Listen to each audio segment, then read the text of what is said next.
gonna happen actually. Try to sneeze feels. Alright. What's going on, everyone? Welcome to the video. To my regular subscribers who watch my videos all the time, I love you guys, what's going on? And to someone who might be new watching the channel, I love you too, and welcome to the channel. My name's Amanda, and if you guys haven't been watching, I am currently in a fat loss phase in my fitness journey, and I have recently hit like a little bit of a fat loss stall where I was losing fat initially in the beginning. I'm about 6 weeks in or so at this point in time, and I stopped losing weight as quickly as I was in the beginning. And I wanted to talk a little bit about, in this video, reasons why you might not be losing weight. So before we get started with the video, make sure you guys check me out on Instagram and on Twitter. I'm on those platforms a ton, so you guys can check me out over there, do a little bit more stalking. And make sure you guys give the video a thumbs up if you're excited about learning about fat loss plateaus, weight changes, fluctuations, reasons why, and let's go ahead and get into it.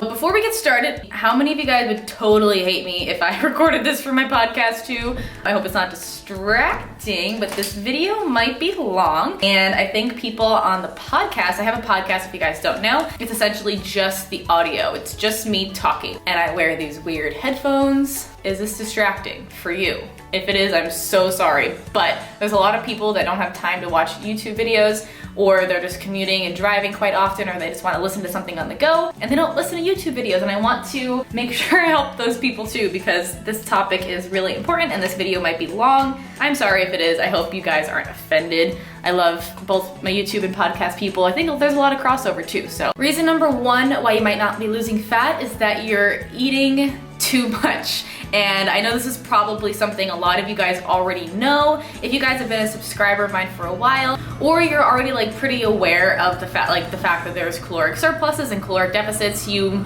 might not feel like this applies to you. So for you guys, I'm going to give you one helpful tip that's going to help you guys in a second, but otherwise, if you're already aware that being in a caloric deficit is what you need to do to lose weight, the tip for you guys is that you might just need to be lowering your calories a little bit more just to get further into a deficit. Are you gonna eat that? Are you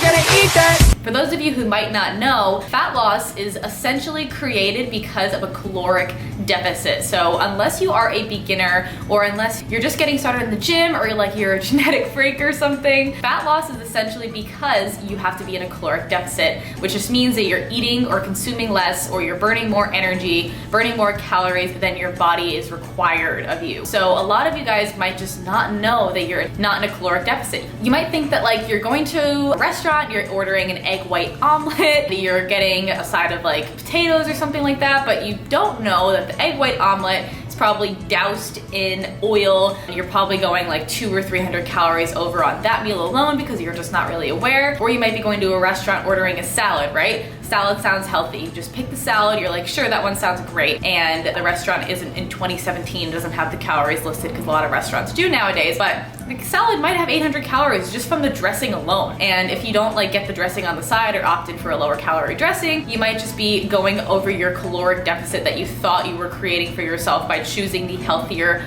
option. Even with peanut butter or nuts, or something that's really calorie dense, peanut butter, a really small tablespoon is 200 calories, or 2 tablespoons. A handful of nuts, which is really small, it's a sad serving size. One handful is 200 something calories. And if you have 4 servings at once, which might seem like a little tiny handful, and it's enough for you to feel more full, you might not know that you're eating 800 calories in one sitting. And that's totally fine if you are, but it might just be something that's stopping you from being in that caloric deficit, so you might not be losing fat because of that. So my recommendation for you for this tip number one is to see if you're actually in a caloric deficit. So something you can do is head to my website, amandabucci.com, or you can go to the link. It'll be the first link in the description box for this, guys. And for the podcast listeners, it'll be the first link in the blog post. So the link will direct you directly to my free macro ebook. It's just helping you calculate your macros and your calories to get yourself a baseline, really. So what I always recommend is like, just track your food for a week or two. You don't have to track your food forever. You probably shouldn't be tracking your food forever. Not tracking is not for everybody. It's not something you really have to do, but just to kind of like figure out a baseline, like, am I really going over my calories? Like, you might be maintaining around, like, let's say 2,000 calories or so, but you might be actually eating like 2,400 one day and like 1,800 one day. And just, I would recommend just tracking what you eat. Don't like adjust anything just yet. Just keep it pretty consistent from what you normally do. See how many calories you're usually eating. I would take like an average after like a week or 2 weeks. Like, if you ate 1,800 on a Monday and 2,600 on Saturday, a period of 7 to 10 days maybe would just be enough to kind of calculate like, okay, here we go. This is how many calories I'm eating, and this is how much my body's maintaining at. So if you're gaining weight, you're probably eating a little bit more than your maintenance. So I would just lower that back down. Just check out that macro calculating ebook. It'll really help you out to figure out whether or not you're in that caloric deficit or not. The number 2 reason why you might not be losing weight, you might not be losing fat, is because you aren't eating enough. So I know that sounds a little funny because a lot of people think like if you just do more, like more cardio, eat less food, more is not always better, and the body is like the smartest thing, guys. Our bodies are so smart that they know when we're not eating enough, and they know that when we're eating too much. That's why tracking your calories, I like doing it when I'm like specifically trying to reach a fat loss goal, because it makes it really hard for us to figure out that sweet spot where like we're eating enough but we're not eating too much, and like we're in enough of a deficit, but we have to like trick our bodies to make sure it knows that like we're not trying to kill it, we're not trying to starve it. Our bodies, like I said, are very, very aware of like whether or not we're like crash dieting, and crash dieting works for a little bit, but then you stop losing weight and you're like, what the hell, I'm eating 1,000 calories a day and doing an hour of cardio. What do I do next? Like, where do I go from here? You're probably not eating enough, and the goal is always, always, always to eat as much as humanly possible while still losing body fat. So what you want to do when you figure out your maintenance calories is to lower your calories by, let's say, 100, which probably isn't gonna do you that much, but I'm just gonna say it just because some people can actually just drop 100 calories and make some progress. But I would recommend like 2 to 3 to 400 of a drop start off with. Again, it depends on your body, depends on your genetics, which we'll talk about, but I would recommend doing that, seeing how that goes for you first, because as long as you're eating enough, your body like doesn't really, you're kind of tricking your body. You can't trick your body's super smart, but you have to make sure your body knows that you're fueling it enough for it to function optimally, for it to still produce those fat burning hormones, for it to still work for you. And if you're not feeding it enough, it's like, nah, like I'm done. I'm not losing fat anymore, Amanda. You need to stop, you need to chill, you need to feed me again. So it needs to know that like you're not trying to kill it, but you're just trying to make it lose a little body fat, and you want it to take the stores of fat, not the stores of muscle. You're not trying to make it stop. You're not trying to gain weight again because it'll kick on some fat burning hormones. Your body essentially just pushes directly back at you when you're not eating enough. So like I said, just drop your calories by a bit and just keep them there for a while until you stop losing fat. So at the end of the day too, you wanna set yourself up for success when you're in a fat loss phase. So if you're that person that is crash dieting, that you've been eating 1,200 calories every single day for like months, and you've been doing an hour of cardio for like months every single day, or like way too much stuff, you might not have the option to continue lowering your calories. You need to set yourself up to succeed in a fat loss phase. And the next step for you is seriously just to like add calories back in. So like I said, you might not be eating enough, and the only place to go sometimes is up. So if you're that person that's been doing it for a really long time, and you're just like kind of keep pushing, you're killing yourself, your body's like pushing back at you, you're gaining fat, you're like feeling like shit, and it just sucks. If that person is you, honestly, just start adding calories back in slowly. Like start feeding your body, giving it what it needs, because it's going to reward you with maybe some more fat loss, maybe a little fat gain, depending on like where you're at. It depends on everybody's different situation, but I would tell you that you likely will be happy with what you see and what you feel when you add calories back into your diet after you've been dieting for so long. So the number 3 reason why you might not be losing fat is because you haven't been dieting for long enough. Are you gonna eat that? So if you're one of those people who has just started a fat loss phase, maybe you started Project Me with me, my fat loss cutting phase, maybe you started that with me and it's been 6 weeks and you haven't seen that much fat loss yet. Honestly, I'm in the same position. I've seen some, but not that much. If you're doing it right, if you're doing it sustainably, if you are lowering calories at a slow pace and adding cardio at a slow pace, and you're not doing too much too quickly, you might not see results that fast. And that's okay. It's actually completely normal to not see results like super quickly. It's okay to slowly make progress because that slow, controlled progress is going to be sustained progress. So most diets fail within a year. So most people just gain the weight right back after they go through a fat loss phase because it's not sustainable. And if you're on that crash diet, if you're on that diet that's so low calorie so quickly for so long, you're gonna gain everything right back the second you start eating like normally again, or like adding calories back in, and that's not what you want. You want to sustain the work you put in. You wanna sustain that like fat loss phase that you just put yourself through. You're not trying to just look good for like a month out of the year and then like look like crap and feel like crap that you gained it all back. It's gaining weight back isn't a bad thing, depending on like what your goal is and stuff like that. But again, you might not be dieting for that long or long enough to even see results. It might take a little bit longer, so just chill out. Don't stress about it. If you're putting in the work and following the steps, it will happen. So the biggest thing you can do is just not stress about it, guys. Just like chill, let it happen, put in the work. If you guys are like tracking your progress through your weight, your body fat percentage, your progress pictures, progress videos, whatever, and you're truly not seeing progress, stick around for the next 2 reasons why you might not be losing fat. But the number 4 reason why you might not be losing fat is because of your genetics or your hormones.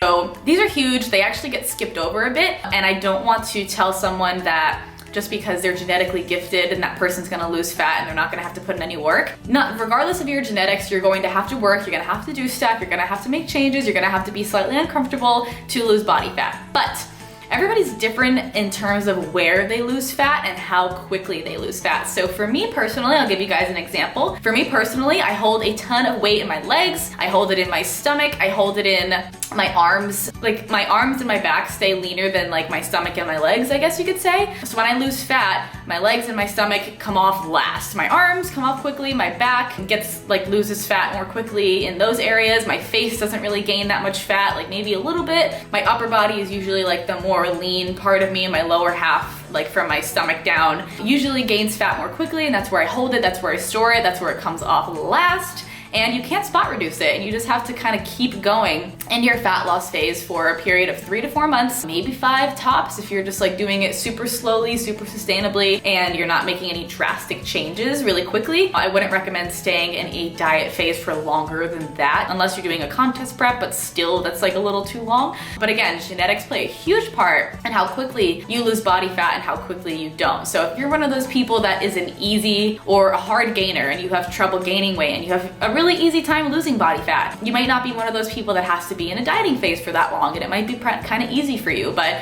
if you're one of those people that's watching this video because you're like, oh, my body just doesn't lose fat that easily, and that's me too, you might just have to like find other ways to work with your body. And when it comes to hormones, there's a ton of different hormones in your body that control fat loss and fat gain. And if those hormones are thrown off for any reason, that might be contributing to your fat loss. So for example, leptin is the fat burning hormone. Leptin is controlled by other hormones in the body. Like I think leptin is controlled by insulin. I'm not super like specifics about all the hormones and stuff like that, but I do know that leptin's a fat burning hormone. Insulin causes you to store body fat. Cortisol is a stress hormone. So cortisol has affected me in fat loss so often. Like if you are stressed, if you're one of those people that constantly carries around like a big ball of stress in your body, you're doing too much cardio, which is physical stress. You're actually just stressed about work, which is like emotional stress that can transfer over to physical stress. Like your body just feels stress. The cortisol levels increase,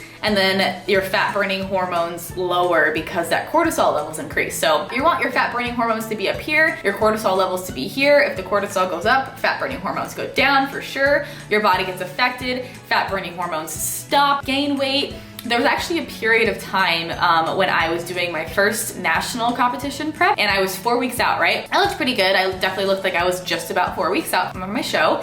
All of a sudden, I moved across the country. It was my first time moving to California, so I packed my bags, flew from Rhode Island to California. I moved into my new place. I didn't really know anybody. My apartment wasn't furnished. I was super stressed. I gained like 5 pounds in like a week, but I was so stressed that like that was literally all from cortisol, and I was freaking out. It made me even more stressed. I was like, I'm 3 weeks out now, like what am I gonna do? The stress was just building and building and building, and my body was just like, nope, done, nope, done.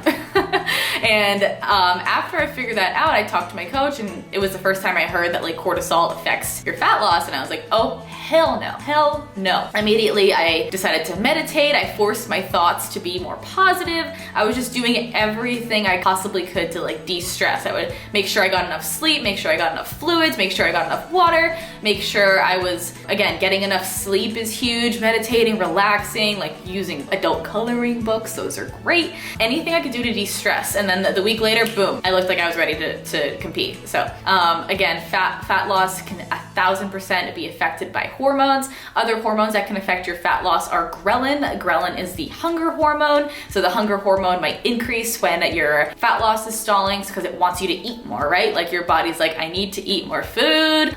Give me food, please. So ghrelin increases, you get more hungry. And then other hormones that can affect your fat loss is your thyroid hormone. Your thyroid is what controls your metabolism. And this hormone turns on too, again, when it realizes that you're hungry. So it's like, girl, you're dieting. I can tell I'm turning the thyroid hormone on. I'm minimizing, I'm slowing down the metabolism. So when you're dieting, your metabolism starts to slowly decrease. The thyroid hormone turns on. You could actually even have a genetic situation where you have hyperthyroidism with it, which is an overactive thyroid, or hypothyroidism, which is a underactive thyroid, and that could be affecting your weight loss as well. If you're one of those people that has always had trouble losing weight, no matter what you do, I would check out a doctor. I'm gonna link a doctor in the description box, actually. That would be really great. He's called The Doctor That Lifts. His name is Spencer, and he's awesome. I'll link him in the description box of this video to check out whether or not like thyroid issue might be something that you struggle with. But yeah, those hormones 1000% affect fat loss. Estrogen affects fat loss, testosterone, all of those things. Estrogen and progesterone is why women hold on to more body fat than men, because estrogen is something like it causes us to keep some fat on because we need it to make babies. So there's that. Those hormones could all be affecting your fat loss as well. So if you've listened to all of these options and none of them you think are you, this one might be the one. So number 4 reason why you might not be losing weight is because you're truly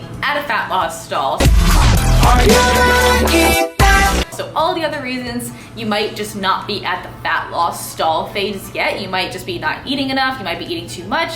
You might have a hormone issue that you can kind of correct, or you're just at a fat loss stall and your body has adapted to what you are doing. I would say this is probably 1% of the people watching this video or listening to this podcast, because a lot of people have to kind of take care of the basic things before they start getting into more of the specifics, which I would definitely say this is. But if you are one of those people, listen up for sure. I would say that number 1, those who are truly in a stall might be the same people that are not eating enough and doing too much cardio. That reminding you back to those people that are doing an hour of cardio, or like a lot of cardio, a decent amount, and you're dieting too much, you're eating too little, you've been doing it for a really long period of time, your body's fighting back at you.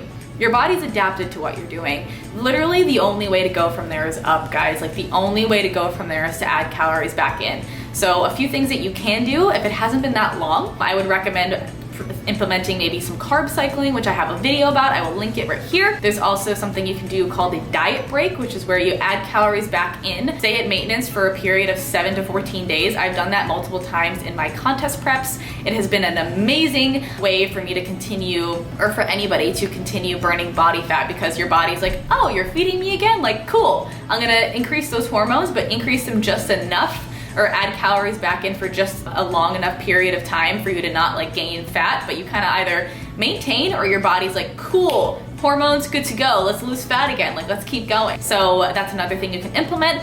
Or it might just be time for you to start reverse dieting, guys, and adding calories back into your diet and just giving your body what it really needs. And sometimes what your body really needs isn't a fat loss phase. But if you're one of those people, like maybe I am right now, but you might just be like stalled in your fat loss. So what do you do? So the first question that I got so much on my Instagram post, which is gonna be right here, I posted and asked you guys who follow me on Instagram, maybe tell me like questions that you had about fat loss stalls. The biggest thing that I got, what do you do first? Like, what do you do when you hit a fat loss stall? So if you're one of those people that's actually just stalled and your body's just adapted, the first thing that I would do to work harder, train a little bit harder. But I say that with caution because I'm a huge advocate for training smarter, not harder. I'm not telling you to train harder and say like, push at your workouts more, add more cardio, just keep killing yourself, feel like you die at the end of your gym sessions. No, not necessarily. I'm a huge advocate, again, for working smarter, not harder, but sometimes you might be kind of lackadaisical in your workouts. So here's what I'm trying to say. If you're training and you've just been training the same exact way for 6 weeks. So for me personally, I've been training the same way for 6 weeks. I haven't been progressively overloading that much. I've just been doing similar weights. I haven't really been pushing myself. Challenging myself is what I mean, truly, is just, you might just not be challenging yourself enough.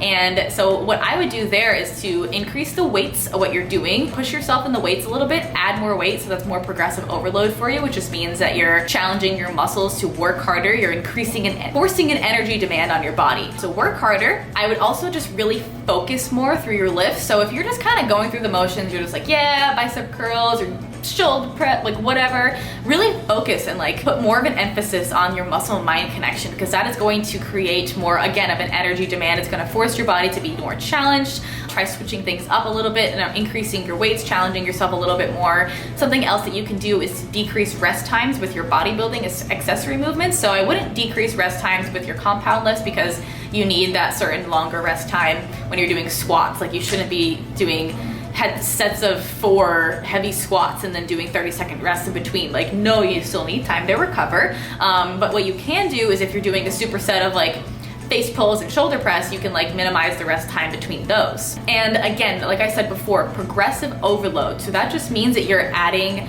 weight reps or sets to what you're doing, and you're progressively, like slowly, kind of like adding calories into your diet. You're adding weight volume to your training, and that's going to force your muscles to grow, force your muscles to change. And that is something that, number one, helps you retain your muscle, number one, which is a great way to continue fat loss, retaining muscle, because muscle is fat burning in and of itself. It's like it requires more energy to have muscle, so you want to keep as much of it as possible so you can keep being a fat burning furnace. And then the next thing that you guys can do, here's the big whammy here, you can lower your calories a bit. I would recommend lowering by between 100 and 300 calories when you're dropping calories, or to increase your deficit. Again, like what I really meant to say was increase your deficit. So you can do that, number one, by lowering food, so dropping your calories a little bit if you're ready to drop calories and you're just like, there's nothing else for me to do. Or you can increase your cardio a little bit, so you can add 100 to 200 to 300 calories of cardio a week, or you can add a few HIIT sessions into your current interval. You can add an extra cardio session, or you can add like 10 extra minutes to your current cardio sessions if you don't want to add a whole session in. But again, this is similar. You don't want to do too much too quickly, but you want to do enough to make those changes. So I would like math it out a little bit. I would always say that like around 10 minutes, if you're working hard enough, whether you're doing HIIT or whether you're doing steady state, is about 100 calories. So if you're adding like 10 minutes a week, you might be adding 100 calories more of a burn, and like that can be But I would say if you're adding a full 30-minute session, that's about 300 extra calories you're burning a week. So just start with that maybe. What I'm personally doing is, number one, adding in another low carb day to my week. So I'm adding in, like, instead of 3 low, 1 high, I'm doing 4 low, 1 high. I'm also adding in another steady state cardio session. So I'm doing 3 20-minute steady state cardio sessions a week. So that's 600 calories. And then I'm also doing 1 6 to 8 HIIT interval session every week on Sundays. So that's how I'm kind of increasing my deficit a little bit more without lowering how many calories I'm eating every single day yet. And then another thing you can do, like I said before, is just literally stop dieting. Like if this is your 10th, your 10th fat loss stall or something like that, and you have to keep doing more to push through, just stop dieting, guys. increase your calories. It's gonna be okay. Enjoy food, enjoy life. It's not your time to continue dieting. You wanna set yourself up for success. You don't wanna diminish the quality of life just because you wanna lose fat a little bit and see some more abs. So that's another option. So here are actually a few more questions before we end the video and before we end the podcast. There's a few more questions that I got from my Instagram that I wanted to make sure I answered. So here are the top 2 or 3, I think. There's some answers. I have some notes here. One of the first questions is, what do you switch first, cardio or calories? What do you do first? And the answer is not that simple. It really depends. You can honestly do either one. If you feel like for me personally, I wasn't really doing that much cardio and I wanted to do some more, like I was like, I have the energy still, like let me do some more cardio. You can add cardio first, and I didn't want to lower food just yet because I'm like, I still want to keep my food. However, our bodies do adapt a little bit more quickly to the cardio that we add than to the lowering of calories. So think about that when you're choosing or thinking about it. So again, it depends on you. It doesn't really make a difference, but I would say that you see more changes more quickly if you lower food first. Next question is going to be, how long should you wait until you make changes? And this is a huge question that I get so often because people don't know, like, okay, so you get your starting macros and then you keep them for 3 months. Like, no, but you also don't change them every single week either. I would say that a period of like 2 to 3 weeks or so, maybe even 3 to 4. I haven't changed anything yet. It's been 6 weeks, but only because my first month I was making a decent amount of progress. The next 2 weeks I kind of like wasn't really paying close attention, but I probably should have made changes around week 4, but I didn't really catch it until week 6, I guess you could say, or week 5 actually. But I would say between 2 to 4 weeks or so are when you should think about making those changes. And again, there's really no reason to change what's currently working. Like if it ain't broke, don't fix it. Like you don't have to fix it. So I would just recommend making sure you're just keeping on track and seeing what works and checking your progress and seeing if your photos are getting better, if you feel like you're like gaining weight or stalling or whatever. Just make sure you're following along with your progress and make changes accordingly, but not too quickly. And the last question that I got is, should I eat cleaner? Should I cut out bad foods from my diet, although they fit my macros or whatever? I would say that you don't have to. For me personally, I feel better if I have like those things that I know that I love, like Halo Top or whatever, but there is something to be said for choosing more wholesome foods, choosing more health foods, especially when you're in a caloric deficit. Honestly, when you're choosing foods that make your body feel good, when you're in a deficit, your body's not functioning optimally. Like it's not getting enough nutrients from your food for it to perform at 100%. Like it might be performing at like 90 or 80% or something like that. And when you're giving it the right foods, when you're giving it foods that it wants and needs and it craves, then number 1, you're gonna be less hungry. Number 2, you're just gonna feel better because you're giving it like what it needs to function. Although it's not the amount of calories it needs to function optimally, you're at least giving it the micronutrients, the macronutrients, and all of that it needs to function optimally in order for you to like sustain your health and stuff like that. Like that's important. I have heard of plenty of people who just switch from like IFYM to clean eating or whatever, and they're doing like all clean foods or all like wholesome foods or whatever, and they see more progress. I think that's definitely just because like our bodies function better on those foods, and like maybe your water weight's decreasing, maybe you're like getting less of a reaction to some foods that might be causing some inflammation and stuff like that. Personally, I really enjoy things like Halo Top, and I will have them every once in a while because they keep this diet sustainable for me. It makes me feel good. It makes me feel like I can keep going when I'm eating things that I like. And I like wholesome foods. Like I have vegetables every day, I have fruit every day, I have like salads, and I have oatmeal, and then I have like things that are still good for me, potatoes, like all that stuff. But I also enjoy things that I like, and it's fine. It's not stopping me from losing fat, and maybe I might be losing fat more quickly if I was just eating clean foods, but it's not that important to me because it's more important for me to keep it sustainable. So go ahead and look at what you're doing, look at what your fat loss is like, your diet's like, your cardio is like, and zoom out, look at the bigger picture and see what really applies to you guys. I hope you found this video helpful, and I hope you guys enjoyed it. Make sure you guys give it a thumbs up if you found it super helpful, and leave me a comment below if you think that there's something else that has helped you break through a fat loss plateau that I didn't talk about. But either way, this video is super long. I appreciate you guys listening till the end, and I will catch you guys in the next one.